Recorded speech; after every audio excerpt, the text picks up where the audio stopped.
کام یہ ہم سب کی زندگی کا ایک بہت بڑا حصہ ہے، لیکن کبھی سوچا ہے کہ اس میں اصل عظمت کیا ہے؟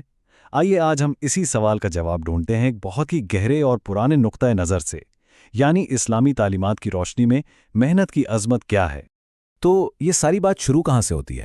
یہ شروع ہوتی ہے محنت کے بالکل الٹ سے، یعنی بیکاری کے مسئلے سے، ایک ایسی زندگی سے جس کا کوئی مقصد نہ ہو۔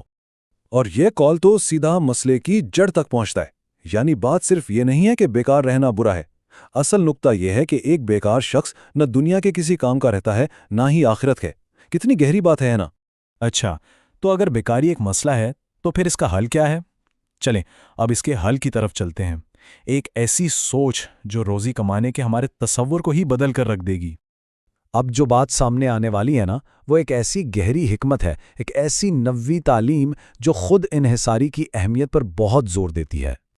اور یہ ہے وہ بنیادی اصول، بات صرف پیٹ بھرنے کی نہیں بلکہ اس عزت اور خودداری کی ہے جو اپنی محنت سے حاصل ہوتی ہے۔ سچ پوچھیں تو اپنے ہاتھ سے کمائے ہوئے نوالے میں جو لذت ہے وہ کہیں اور مل ہی نہیں سکتی۔ تو جب ہم کہتے ہیں اپنے ہاتھ کی کمائی، اس کا مطلب کیا ہے؟ یہ صرف جسمانی مشقت نہیں ہے، نہیں، یہ ایک علامت ہے عزت کی، خودداری کی اور اس اطمینان کی جو اپنی قابلیت اور کوشش سے کچھ حاصل کرنے پر ملتا ہے۔ اس اصول کو سمجھنے کے لیے ایک اچھی مثال سے بہتر کیا ہو سکتا ہے، اور ہمارے پاس ایک ایسی زبردست کہانی ہے جو اس خیال کو بالکل واضح کر دے گی۔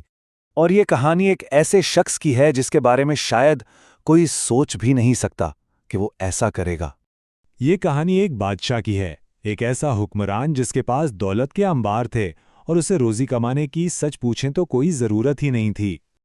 اور یہی اس کہانی کا سب سے حیران کن حصہ ہے۔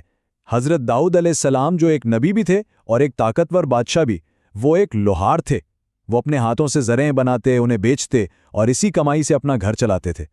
اس سے ایک بات بالکل صاف ہو جاتی ہے، محنت صرف ضرورت پوری کرنے کا نام نہیں بلکہ یہ وقار اور عزت کا نام ہے۔ اور دلچسپ بات یہ ہے کہ حضرت داؤد علیہ السلام کی یہ مثال کوئی اکیلا واقعہ نہیں ہے بلکہ ایک بہت بڑی اور مضبوط روایت کا حصہ ہے۔ محنت کی عظمت کا یہ تصور ہمیں بار بار نظر آتا ہے، اور پیغام بالکل واضح ہے۔ ہر وہ کام جو ایمانداری سے کیا جائے وہ باعزت اور قابل قدر ہے۔ ذرا ان مثالوں کو دیکھیں۔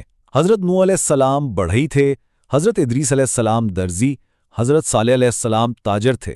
یہ جو مختلف پیشے ہیں نا، یہ ہمیں بتاتے ہیں کہ کوئی بھی ایماندارانہ کام چھوٹا نہیں ہوتا۔ معاشرے میں ہر کردار کی اپنی ایک جگہ اور اہمیت ہے۔ تو باتیں بڑے سوال کی طرف کہ آخر یہ سب اتنا اہم کیوں ہے؟ اس ایک اصول کا اثر ایک فرد اور پھر پورے معاشرے پر کیسے پڑتا ہے؟ دیکھیں، کام کے دو پہلو ہیں۔ ایک طرف تو یہ ہماری مادی ضروریات پوری کرتا ہے، روٹی، کپڑا، مکان، لیکن دوسری طرف یہ ہماری روح کو بھی سیراب کرتا ہے۔ یہ ہمیں ایک مقصد دیتا ہے، ہماری خودی کو، ہماری سیلف ورتھ کو مضبوط کرتا ہے۔ اور یہ اثر صرف ایک شخص تک محدود نہیں رہتا بلکہ یہ پورے معاشرے میں پھیلتا ہے۔ جب لوگ باوقار اور با مقصد ہوں تو ایک مضبوط معاشرہ بنتا ہے۔ جہاں کام ہوتا ہے وہاں استحکام آتا ہے، جرائم کم ہوتے ہیں اور معاشی خوشحالی بڑھتی ہے۔ تو آئیے آج کی گفتگو کے اہم ترین نکات کو ایک بار پھر ذہن میں تازہ کر لیں۔ پہلی بات، کام صرف پیسہ کمانے کا ذریعہ نہیں بلکہ عزت کا باعث ہے۔ دوسری، خود انحصاری ایک بہت بڑی خوبی ہے۔